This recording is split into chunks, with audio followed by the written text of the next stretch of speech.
NCERT की किताब से बाबरी मस्जिद, भगवान राम, श्री राम रथ यात्रा कार सेवा और विध्वंस के बाद की हिंसा की जानकारी हटा ली गई है। अब इस पर उत्तर प्रदेश की सियासी हलचल तेज है।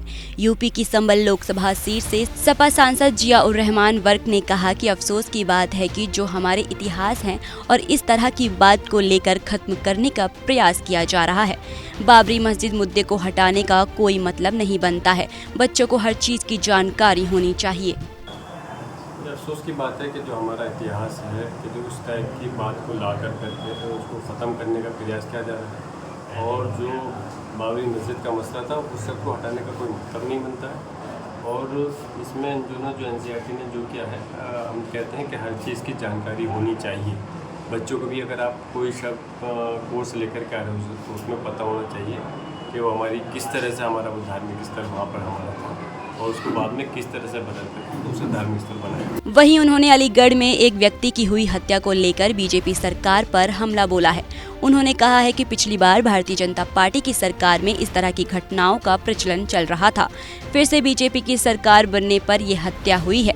इसके लिए सरकार को सख्त से सख्त कार्रवाई करनी चाहिए। लेकिन अफसोस है कि उनके जनप्रतिनिधि इन घटनाओं को बढ़ावा देने के लिए उतर रहे हैं।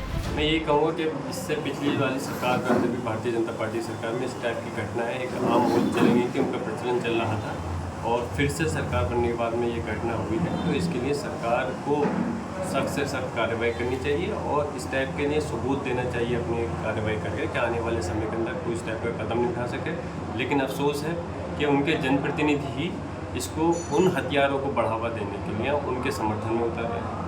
अब जब ऐसा होगा तो कैसे लोकतंत्र चलेगा, किस तरह से कानून चलेगा। बल्कि मैं चाहता हूँ उनको सपोर्ट करने वालों के खिलाफ भी जिन लोगों ने हत्या की है उनको जो सपोर्ट कर रहे हैं उनके खिलाफ भी कार्रवाई होनी चाहिए। वहीं आगे वर्क ने कहा कि भारतीय जनता पार्टी की इन नीतियों की वजह से ही आज सरकार वैशाखी के सहारे खड़ी है।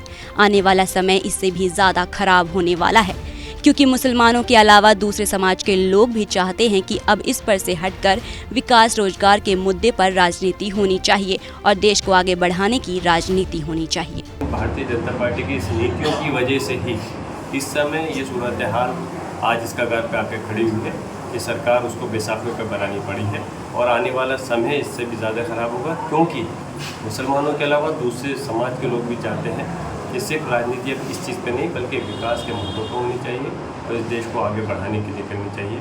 आपको बता दें कि वर्क यूपी के संबल से इंडिया गठबंधन के समाजवादी पार्टी के प्रत्याशी के तौर पर चुनाव लड़कर जीते हैं।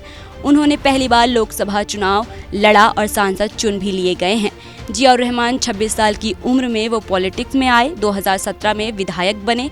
अपने दादा और सपा से पूर्व सांसद शफीकुर-रहमान वर्क की बीमारी से मौत के बाद जिया-उर-रहमान वर्क ने दादा की विरासत को आगे बढ़ाने का ऐलान किया था।